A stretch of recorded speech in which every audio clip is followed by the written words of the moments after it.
Welcome to the Sheffield United Way. My name's Hal. Don't like to be talking about bad news. If it was up to me, I would only ever be here when it was just rosy and we were winning the Champions League. But not always the way, not always the case. And we're going to get straight to this. Perhaps you're just getting in from work. You've not really heard all the news. I'm going to give it all to you, break it down. Hopefully it makes sense. Let me know your thoughts as we go. You can comment at any time. Sheffield United will begin the next season that we're in the Championship on -2 points. And of course, the next season that Sheffield United are in the Championship, likely to be next season, with a further 2-point deduction suspended until the end of the 2024-25 season. Now, this news comes after the EFL, which of course governs below the Premier League, found the club to have defaulted on a number of payments to other clubs during the Championship season of 2022-23. The suspended points deduction will only be activated at the end of next season if Sheffield United defaults on any payments due to another club for more than 5 business days from the due date for that payment. So it might not come into effect. We will have to wait and see. The sanction relates to the 2022-23 season, as I mentioned, when the club defaulted on a number of payments to other clubs. And these defaults were in excess of 550 days, like cumulatively. And you've just heard there that we can't do this again, and we'll have like a 5-day window, if you will. So if by some miracle we stay in the Premier League this season, this deduction wouldn't be something that we would have next season in the Premier League. It would roll over until we get relegated. Now, obviously, the hope for all Sheffield United fans is we never get relegated, but realistically, this is probably going to be something we're looking at next season. Now, here's what Sheffield United have said. Sheffield United notes today's statement from the EFL with regards to breaches by the club of regulations 52.2.3 and 52.2.4 in the 2022-23 season. It has been agreed that the Blades will commence the next season in which the club is subject to the EFL's jurisdiction with a 2-point deduction. The club's position in the proceedings was that the relevant sums relied on by the EFL had been paid in full on several occasions only days after they were initially due, or renegotiated with new future payment dates adhered to before the club was notified of the referral. The club has cooperated with the EFL to reach a negotiated settlement on the issues in question. It goes on. While disappointed to have the deduction imposed upon the return to the EFL and highlighting that awaiting overdue monies from several other clubs affected Sheffield United's financial situation, the club took the view that it was better to reach an agreement which minimised the risks of a higher deduction or further transfer embargoes being imposed and being distracted by lengthy and costly legal proceedings. The club is now in a position to close this matter and concentrate on the future. That's the end of the statement. There's a few things in there to unpack. And the Blades, we all recall, were in that Dozy and Bozy potential takeover talk when all this was kind of going on. And that will have had, I'm sure, a huge impact. He paid some money, perhaps not all, that he apparently said. It's worth noting all creditors have been paid, and crucially, as Kieran Maguire alluded to on our recent interview on this channel, Sheffield United have not breached any profit and sustainability rules. So this punishment should be just that, this punishment. Now, from the statement, I think this bit is really interesting from the club statement, and I want your thoughts on it.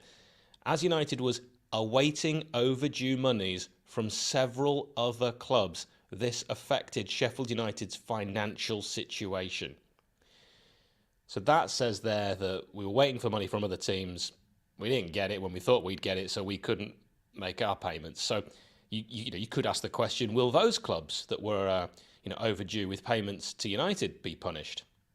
Who knows? Not really our concern. But anyway, it sounds like Sheffield United has cooperated. It makes you wonder what the punishment would have been had the club not cooperated. Now, I read the EFL Disciplinary Commission ruling. Here's some of the choice morsels. Sheffield United have agreed to pay the EFL's costs of £310,455. The club agrees it shall inform the EFL of any defaults within 2 business days of any such defaulting occurring.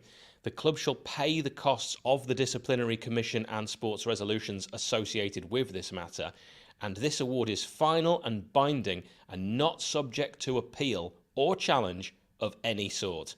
This is it. This is the end of this matter as far as this ruling has been. It's been decreed. This is it. It's been decided. So let's break it down. Now, United's missed payments, and it has actually been listed in this ruling, and it doesn't specify which players we're talking about. But if we go for the first part, A, £1 million, £750,000 and £3.75 million due to Club 1 under a permanent transfer agreement to Player A. Now, it doesn't say who Player A is. I'm sure we could all speculate. It might be Rhian Brewster. The reason I say that is Matt Lawton, chief sports correspondent of The Times, has shared this. He's actually said, there has been a failure to make at least one recent payment to Liverpool for Rhian Brewster. There has also been issues regarding the transfer of Anel Ahmedhodzic, with United trying to renegotiate the structure of the payments to Malmo. So with Matt saying that, you could then continue to read on. B, in euros this one, 2 million due to Club 2 under a permanent transfer agreement for Player B. Now with it being euros, that's not another English club, so that could be Anel Ahmedhodzic, a €4 million fee, so that would be half of that.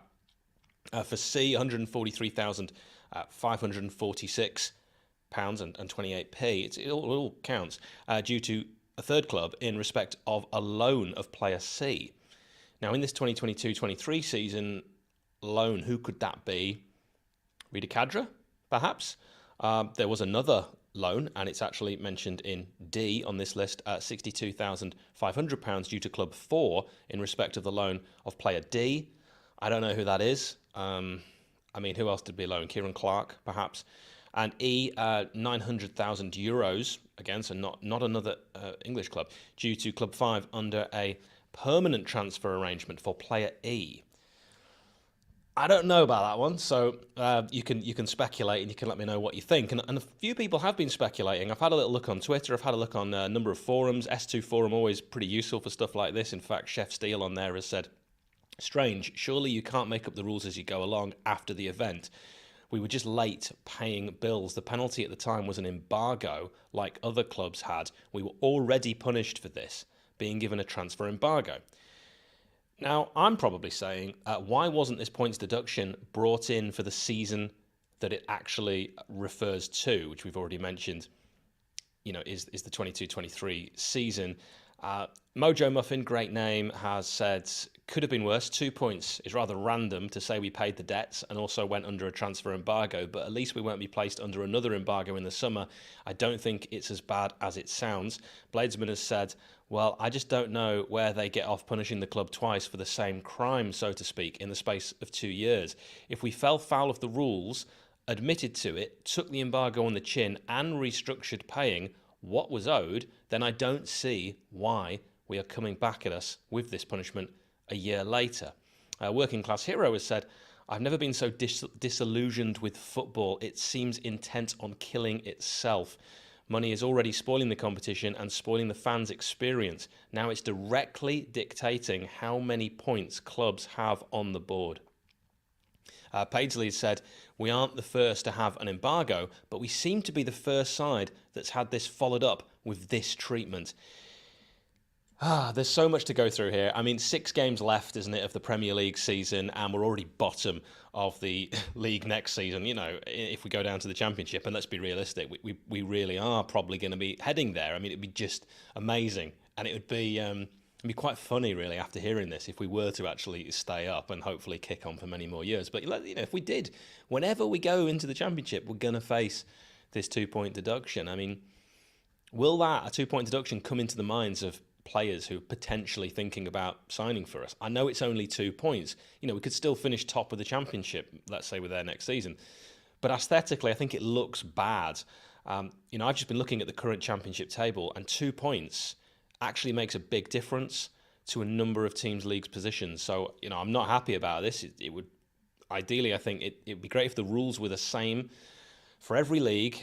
You knew them all going in. Obviously, if you owe money, you've got to pay it. That no one's saying that anything other than that. But I go back, and I don't have to harp on too far back, but West Ham and that season, we play for points, and they were financially hit. And we've been given a points deduction, and I just think, I know that's the Premier League, I know this is the EFL. I think the rules should be the same, not just across the leagues in the same country, but all over the world. And you should know, if you fail to make payments, it's points, okay? And if you sign players of third-party ownership, it's points.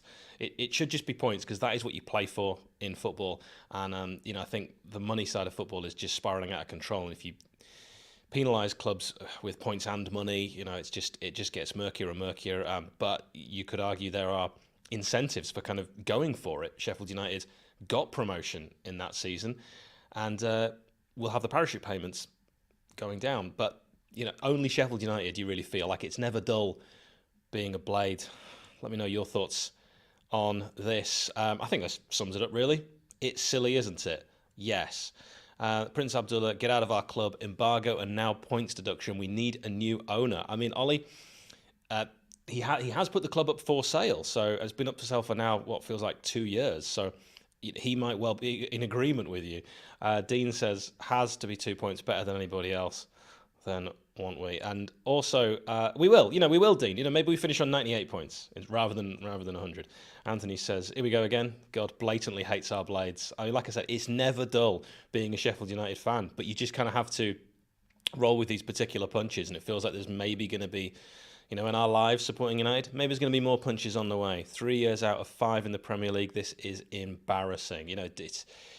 It might be more about what we were going through at the time. I'm not privy to the kind of conversations that would have been had in boardroom level about what was promised by who or whom. Is that the correct? I don't know. And it might be that money was promised. You get the feeling like, that's coming in next month, so we can spend this, and then that doesn't come in. And you should really, if you can, always, and that's just a message for life for anyone, pay your debts. A Lannister always pays his debts. Sarah says, could it put off clubs? Yeah, I mean, dealing with us, yeah, absolutely. It really could. It is what it is, I suppose. Just got to be squeaky clean. It's a really good point, Sarah. Doesn't it make the next transfer window, which I've already said on this channel a few times, is going to be the most important transfer window for 10, 20 years. This summer is going to be huge. We can't miss. We don't have enough money, it was evident, to miss with transfers. We've missed with quite a few in recent years. You've got to get every single one of them right. And yeah, maybe other clubs will say they don't want to deal with us. I remember John Dal Thomason of Blackburn Rovers saying he was after Anel Ahmedhodzic, but they couldn't afford him, so they didn't buy him. And we did. And now it looks like, we couldn't afford him for a time. So he was just justifiably, you could say, annoyed about that and felt like it was unfair. And then maybe, let's say we want to do a deal with Blackburn Rovers.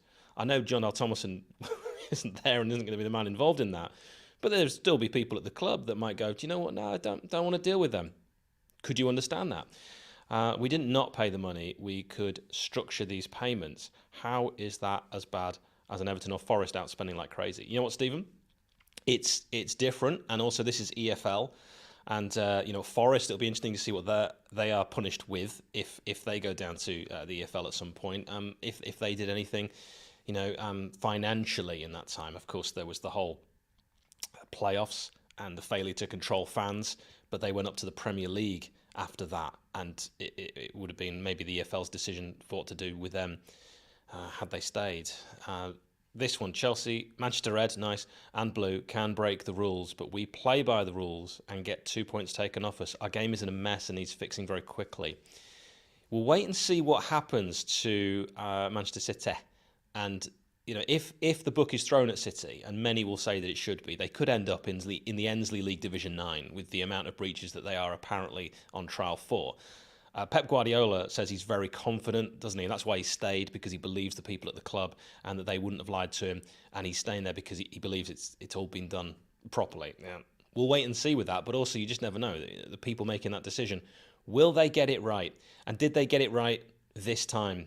Let me know. Pop your thoughts down below in the comments. Hope that has made sense. Hope I've explained it well. Hope I didn't get anything wrong. I always hope that. And thank you, as always, for watching.